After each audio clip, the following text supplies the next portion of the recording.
you're having an argument with your partner, and you say, you're a stupid person, and you've always been a stupid person, and as far as I can tell, as far into the future as I can see, you're going to remain a stupid person.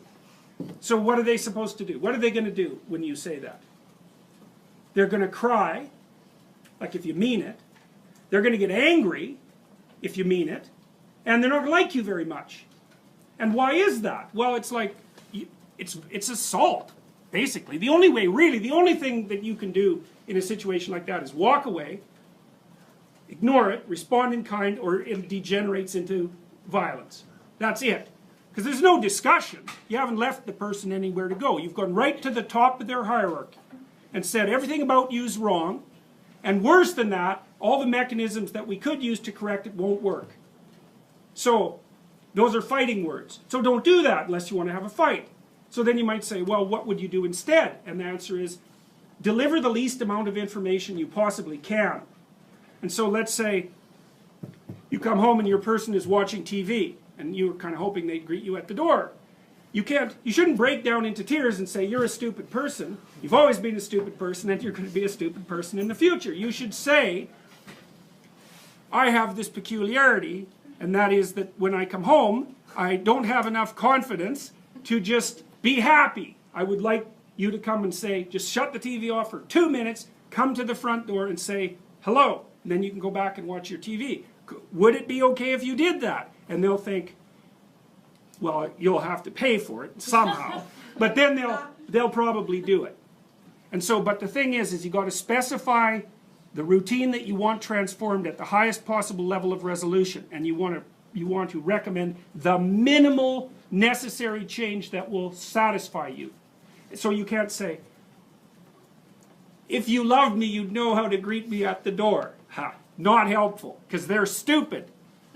Right, and so are you. So you have to spell it out. It's like, what do you want? Exactly, what would make you satisfied? And then you have to have your person like grudgingly practice that a few times, and you have to let them do it very badly and also in a bad temper, and then you have to reward them for it, and then maybe 3 months later they'll do it properly. So you need to know that, because that's what people are like. It's very hard for them to learn new things, and they're very resistant to it, but they're very responsive to reward. So another thing, this is partly what B.F. Skinner figured out. So when he was training rats, and he wanted a rat to do something, one of the things he would do is maybe he was going to train the rat to climb a little ladder. And I mean, he could get rats to climb ladders and then climb across like the little monkey bars and then spin around 3 times and then, you know, whack a ball and then eat something. Like, he got incredibly complex behavior out of rats. And the way he did that was patience.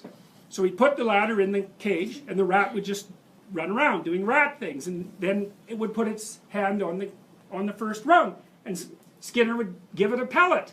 And so he did, you know, after even once, the rat's going to be like, stand in the immediate vicinity of the ladder, and then the frequency with which it's going to go like this is just increased. So then it does it again, bang, pellet. Well, soon the rat is just going like this, right? So then you wait until the rat tries the other hand. So you give it a pellet then. Well, then it's going like this. And then, because it's going to get bored, it'll go like this. It'll hit the next stair. Bang, you give it a pellet. Soon the rat's climbing and doing all the little things you want it to do. Now, the problem with that is you have to be patient. You have to wait till the rat does what you want. Okay, that's more relationship advice. Wait till the rat does what you want, and then reward it. And it's unbelievably useful. It's also extraordinarily positive. I mean, I'm being, you know, comical insofar as I can manage that about the situation. But people love reward, and they love attention. People love attention more than anything else. And so, if you watch through the day, and when your partner does something that's good, say, man, that was good, or something like that. You can be inventive, and then they'll do it more. And if you do that a whole bunch, like for a year, they'll be doing things that are good for you just all the time. But you have to be patient, which is very annoying, and you have to suppress your response to only respond to negative things. You know, because what we know about the expectancy models is that a deviation from expectation produces a burst of negative emotions. You know, so you come home and the whole house is clean, but there's like, I don't know, the dog has shed on the rug or something and the person overlooked that. It's like, you're not going to see the clean house, you're going to see the rug with the dog fur on it. You're going to say, why didn't you clean up the rug with the dog fur? And they're going to say, good luck getting me to clean up the house again. And, you know, because the thing is the exception stands out. And what's done doesn't. And the reason for that is you can just ignore what's done. Because it's done. It doesn't get in your way. So it gets invisible really quickly. So you really got to watch that tendency. One of the things Nietzsche said was that if you really want to punish someone, you don't punish them when they do something wrong. Because they expect that. That's not a punishment. They expect that. They might even be relieved by it. You want to punish them when they do something right. Because then you'll really hurt them. And so that's something to think about. If you're in a relationship, man, if someone's done something right, do not punish them. You do that 2 or 3 times, and that's it, man. You're not going to get them to do that anymore. So, judiciousness. Watch what they're doing. If something happens that's good, notice it. And, you know, if they've done a bunch of things, don't concentrate on the things they did wrong. That's not smart. It's really hard on them, too. Like, in some sense, this sounds manipulative and selfish, you know, because I'm teaching you how to train your partner. But you should also teach them how to train you. Because it would be really nice if you could come home and the person would say, well, what did you do today? And you say, you know, here's a bunch of things I did. And they say, well, this looks really good, and that was great, and why don't you do some more of that? And you're like, oh boy, it was a great day. And so, you know, you can train them to train you properly. And that's a really helpful thing, especially if you do it over a few years. You know, you can. That's how you have a good relationship, because you're both clueless as hell to begin with. You don't know even what would make you happy, much less what would make the other person happy. And so you got to figure these things out bit by bit, and then you have to inform each other, and then you have to be patient enough to let your partner do these things really badly. I'll give you another example. Sometimes I see couples sporadically in my clinical practice. I'm not a couples counselor. And so, but sometimes when I'm working with someone, there's an issue that needs to be discussed with both people, because otherwise it's just stupid.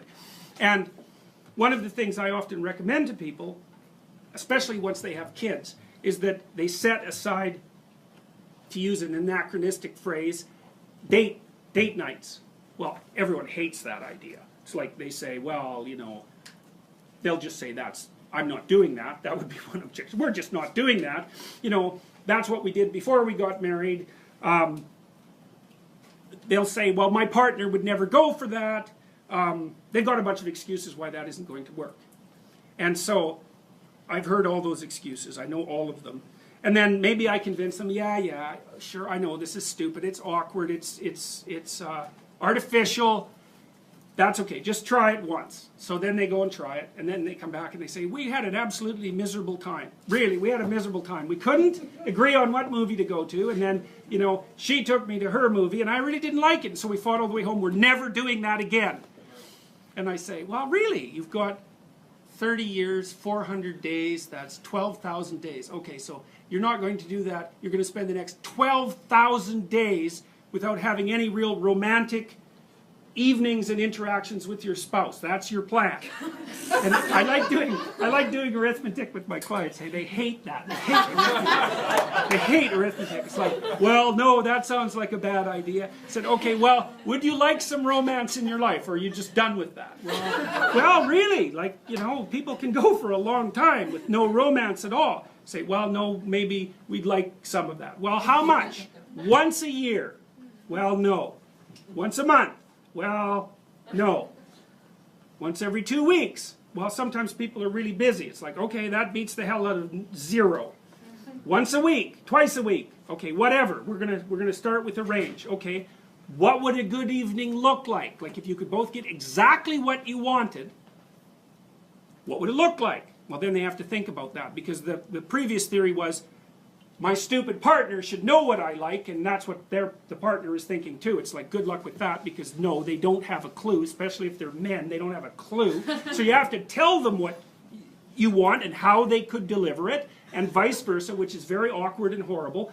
And then you have to practice it for 6 months. Because, you know, it takes a lot of practice to do something sophisticated really well. And then if you do that, it's like, poof, You got it for the rest of your life. So it's worth the aggravation. You know, and the first time the rat puts its paw up on the ladder, it's just sort of doing it accidentally. You can't expect it to do it well. And that's exactly how to view your own progress and the progress of your partners. Like, let them do it badly for a while. At least they're doing it. So, and if you think they should do it faster, well, look real hard and see how easy it is to change your own behavior. Because it's really hard to change your own behavior. Everybody says, I'm going to exercise 3 times a week. New Year's. And it's like, no one does. They buy the memberships. And then they feel guilty for having them, but they don't actually go to the gym. And that's a perfect example of how difficult it is to transform behavior.